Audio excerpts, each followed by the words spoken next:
Olá, amores! Hoje nós vamos estudar a questão racial no Brasil. Mas é necessário falar sobre racismo? Existe racismo no Brasil? Será que essa professora é lunática, que ela vê coisas que não existem? Será que o racismo é um negócio que não existe, né? Que a gente fica falando porque a gente tá louco, né? Que o povo é miscigenado, tá todo mundo bem, feliz. Não é bem por aí, né, gente? Então a gente precisa entender a formação da história brasileira para a gente entender que a gente tem origem na África também, a nossa origem é africana também. A gente precisa aprender que os africanos eles tinham os seus hábitos, os seus costumes, as suas visões de mundo e foi tudo demonizado pelo povo europeu na época da colonização. Então, as religiões de matriz africana, o conceito de bonito, de feio. Se vocês colocarem no Google pessoas bonitas, vão aparecer milhões de pessoas brancas, né? Ai, professora, mas no Brasil é todo mundo tão miscigenado, sim, gente, mas é uma miscigenação do mal, sabe? Porque o Estado brasileiro, ele promoveu a miscigenação, não porque queria ver todo mundo misturado, feliz, satisfeito, não. O Estado brasileiro promoveu a miscigenação para clarear o tom da cor da pele da população. Foi um projeto racista, um projeto que é popularmente chamado de imigração europeia, mas na verdade foi importação de brancos, tá? O governo brasileiro olhou para a sociedade e pensou, nossa, a sociedade está uma porcaria, a culpa é minha, imagina se a culpa é minha, eu, Estado maravilhoso, a culpa é do povo. Qual povo? Esse povo aí que veio da África, né? Então o Estado brasileiro, ele é muito bom de ser entendido, porque a gente precisa entender que existiu resistência, existiu luta. Tem gente que fala assim, ai, mas os negros eles foram escravizados porque estavam acostumados, eles super levavam jeito para ser escravos. Não, gente, eles não levavam jeito para serem escravos. Eles foram trazidos para cá na condição de escravos, tá? E aqui eles foram maltratados. A miscigenação, vocês podem imaginar como foi construída a miscigenação, considerando que as escravas... Imagina o seguinte cena, a escrava olha para o senhor de engenho, torturando, matando e fala, nossa, tô apaixonada. Não, isso não aconteceu, tá? A miscigenação não é construída a partir do amor, tá? É a partir da dor mesmo.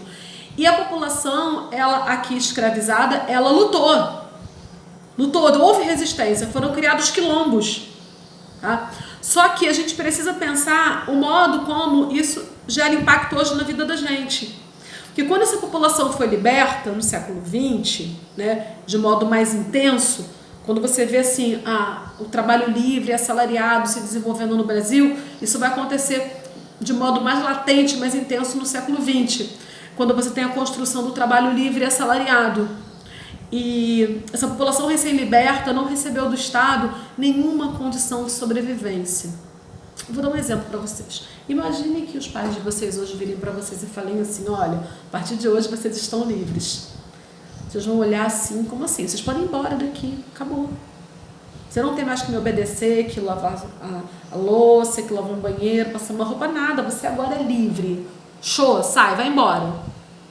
E aí você olha assim, mas para onde eu vou? O que eu vou comer? No que eu vou trabalhar? Né?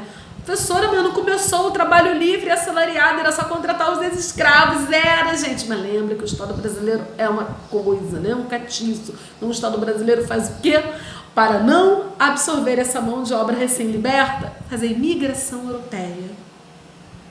Né?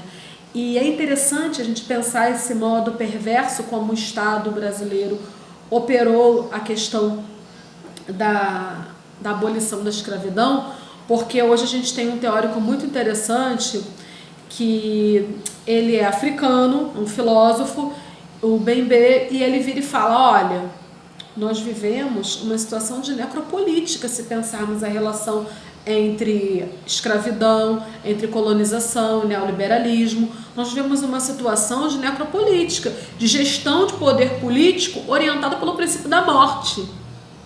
Ele parte do conceito de biopoder do Foucault, que é o poder político que administra a vida. Só que ele fala que não.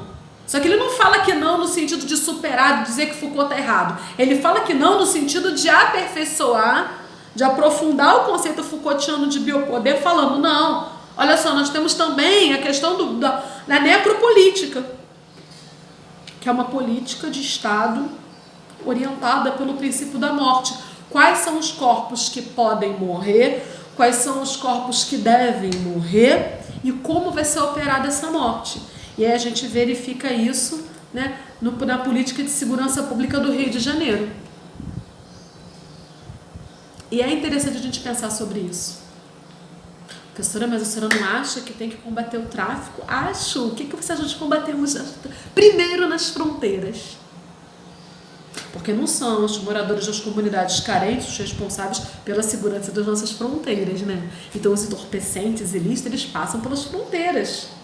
Ninguém vê, ninguém consegue enxergar o entorpecente entrando no país, mas consegue enxergar o tráfico dentro da comunidade. E consegue criar uma política de segurança pública de confronto, onde morrem várias pessoas inocentes. Né? Por isso a gente tem que falar sobre racismo, a gente tem que falar sobre morte, sobre vida e sobre como a gente combate uma política orientada pelo princípio da morte de um grupo de pessoas. Não é uma morte eventual, é um projeto de morte sistemática, um projeto político homicida, que envolve toda uma estrutura de Estado onde você estabelece quem vai morrer, como vai morrer e se vai ou não ser investigado, se for, você vai ficar por isso mesmo. Então, é importante a gente falar sobre racismo e é importante, sobretudo, combatermos o racismo. Porque quando a gente, enquanto sociedade civil, aplaude essa política pública louca, né, de genocídio da população pobre e negra, eles vão fazer mais e mais e mais e não vão parar. Então, temos que lutar contra o assassinato sistemático da população que foi liberta, mas não recebeu condições de sobrevivência. E é a população majoritariamente empobrecida em nossa sociedade por conta do modo como o Estado trata a questão racial no Brasil historicamente.